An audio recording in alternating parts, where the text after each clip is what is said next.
Hello everyone. This is a short uh, video recording to, to give you a guideline how to uh, read uh, uh, the papers and slide that I posted. If you come to the Blackboard and then there is a class materials, click on it. Then there is a slide and then reading materials, SSDF. And of course, when you watch this video around that time, there will be another video uh, items appear here. Okay. Um, for secure and intelligent coding or programming, um, the National uh, Security Agency and National Institute of Science and Technologies proposed uh, uh, some of the framework, which is called Secure Software Development Framework. Okay, so this is a full set of that framework. So I wanted to read. Meanwhile, I summarized that so that you can see it in this way. So what I'm going to do is I'm going to uh, guide you quick of this slide. Um, we all know uh, cyber threats and attacks are targeting the organization and or digital assets, organization where we are involved in, and digital assets where that organization hold or we hold. Um, so almost all the digital assets are produced, managed, and then more valued added, and then finally destroyed by software. So software needs to be secured and at the same time, um, hopefully, could be intelligent to in order to cope up with um, the future unknown attack comes, particularly when that attack is very similar attack of the attack that we already know. Like a human being, if we have an experience of an attack, the next time when the similar attack comes in, then we may be able to do something, right? So question here is that can the software do the similar that human can do?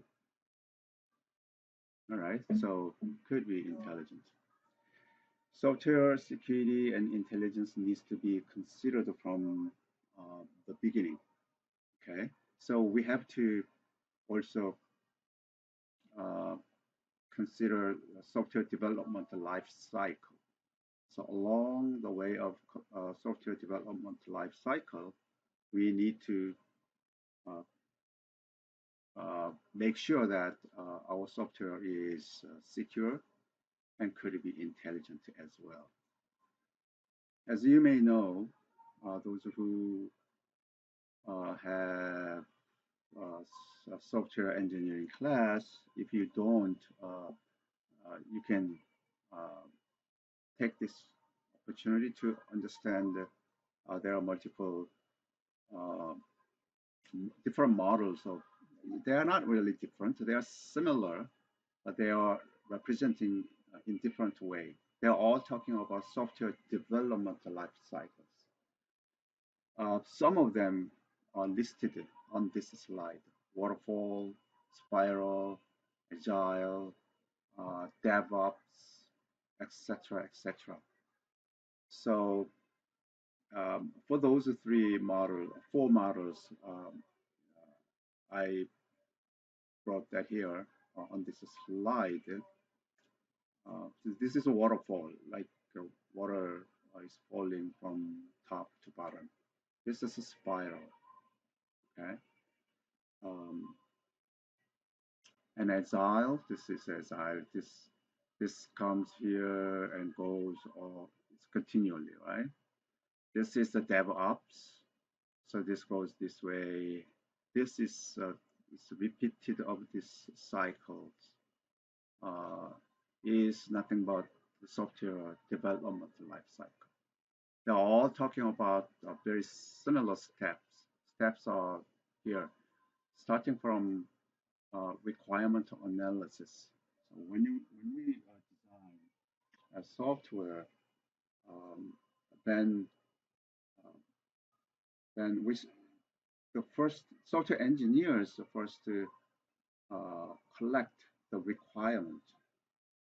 Okay, for example, if you want to build smartphone ordering systems, then uh, the software engineer should collect uh, what uh, the system level of the requirement, user level of requirements, some of the payment level or requirements, some of the delivery level requirements, some of the products, items, or food items requirements.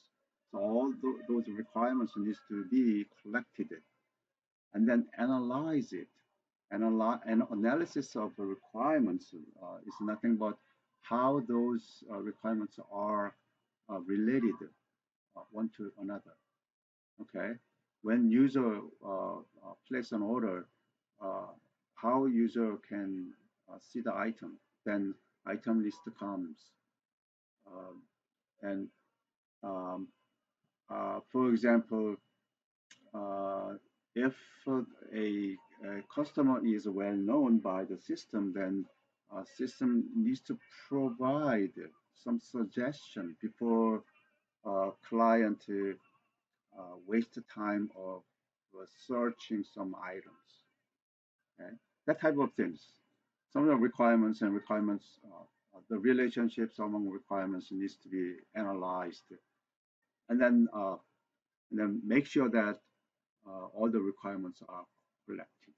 As the requirements are analyzed, uh, then that requirements engineer uh, uh, go and make sure that with the real world, the field, the operators or the managers to make sure that the way that requirement engineer understand is the same as what the real world is performing. Okay,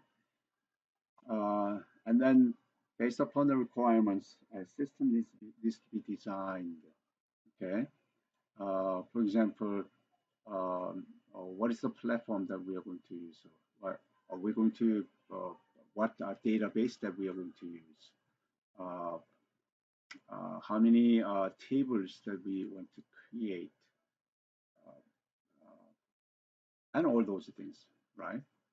Design and then implement.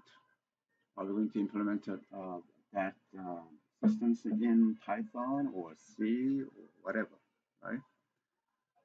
Once it is implemented, then should be tested. Uh, is it does it handle all that we need, or is there any missing? So we need to make sure that, okay, um, and then deploy that system to the real world. As the system is operating, then we need to also maintain the systems. There may be some bugs, systems bugs. There may be some software bug. There may be some performance issues. Okay, all those things needs to be maintained. As you can see here in this waterfall, when this designed and then and go back to and go forward the implementation, go forward the testing, go forward the development, go forward the maintain, if it is ideal. But in realistic requirements and as is designed, then we may need to go back to the analysis. This is another cycle and come back here after the system design and then implementation. As system is implemented, then there may be some issue, then go back to the design level or even go back to the analysis levels, right? Same thing, as it is tested, then uh, immediately, hey, there's some implementation issue, or the tester may say, hey, there is some design issue. Uh, the tester may say, hey, there's a requirement issue. You didn't take this into consideration, therefore we have some testing issues. So, so that type of things is designed. That is a life cycle of the software development. This is the same thing. That's same concept is represented in this cycle. So that, as you can see, your four quadrants, they keep coming back in this cycle. Like this. This is a cycle, this cycle, another cycle, another cycle, another cycle. That represented in this way. This is very similar to that, to this cycle, and then keep going that. It's like rolling balls, right? So balls are rolled in that way. This is another representation. This is keep going in this way. Uh, and now, along that software life cycle, software development life cycle, where can we consider the security issues, right? But actually, we need to consider security issues uh, every step here. I need to consider security at the requirement analysis level, um, and the design level, implementation level, testing level, deployment level. Deployment level also needs some security issues to be handled, right? As is deployed, how can we protect it physically and logically, and maintenance as well. So the following slide is discussed about that. So this framework is proposed. Um, so principally is we need to shifting left means um, in this software development life cycle, security should not uh, take into consideration at the last step.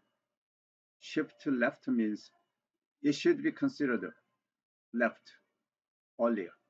Okay, left to left to left to left. That's what it means.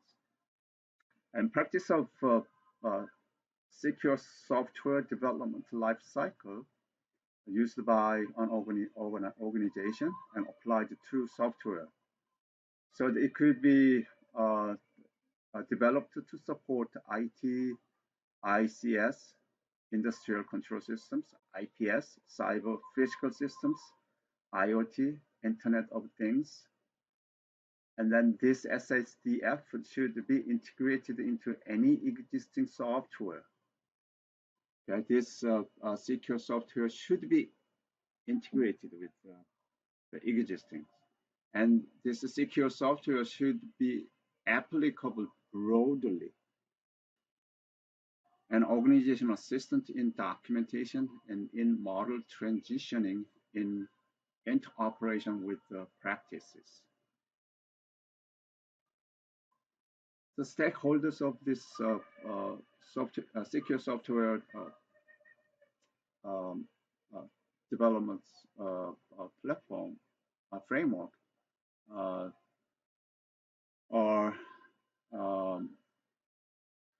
almost all within an organization, business owners, software developers, project manager, project leaders, and security professionals, and software consumers, and software producers. Um, this slide summarize that, and also in the original documents, if you read it very carefully, then there is a 4 groups. Prepare, I mean, organization, which is a PO group, and PS group, protect software, and then there is a produce well-secured software, and finally, and then response to vulnerabilities. So as you can see here, there are 4 groups. Okay, PO group. Where's my mouse? PO group, PS group, PW group, and RB group. And also, if you see this carefully, there are again the 4 columns in the documents. There's 4th column is a reference, but I didn't include that here because of the space issues, and implementation examples and tasks and practices. For prepare organizations, there are multiple practices. These are the practices. The first practice is to define security requirements for software development. So remember that software development life cycle, the first one is to collect the requirements, right? So very similar to that, right? And then implement a role and responsibility practice. Implement a supporting tool chain practice. Define criteria for software security checks, right? For this practice, we have tasks. Identify all the applicable security requirements for the organization's general software developments. And then the practice of implementation of roles and responsibilities. There are tasks to create new roles, provide role-specific training, obtain upper management commitment to secure developments. So the way that you can read these tables, you need to first to look at, so what is the group right now? So what is the practice? So we have multiple, the list of the practice. For each list, there are some tasks, okay? And for each task, there are some examples. So you can read those examples all the way. I summarize this a little a better way than the full length of documents. So you may use this, or you can go back to the full documents. Protect the software. There are multiple practices, as you can see here, right? And then for each practice, you have tasks, and then multiple examples. Same thing. Product well secured software, which is to produce well secured software that has minimal security vulnerabilities in its release. Practice, there are multiple practices. Here, so many practices. The first practice is to design software to meet the security requirements and mitigate the security risk. There are tasks to use forms of risk modeling. So there are multiple modelings, threat models, attack surface mappings. And for these tasks, there are also examples. So create models, assess high-risk areas, review vulnerabilities. So this slide shows one row. Next slide shows second row, okay? in order to save that. So second, practice. Accordingly, we have tasks and implementation examples. So that goes further down. So we have, okay, here. This is the first, this is second, and here third practice, and fourth, and fifth, sixth, it comes more and more like this, okay? So it goes all the way down, and then our response to vulnerabilities. That is to identify vulnerabilities in software release and respond um, appropriately to address those vulnerabilities and to prevent similar vulnerabilities from occurring in the future. So would your software be intelligent to know? I would say here be.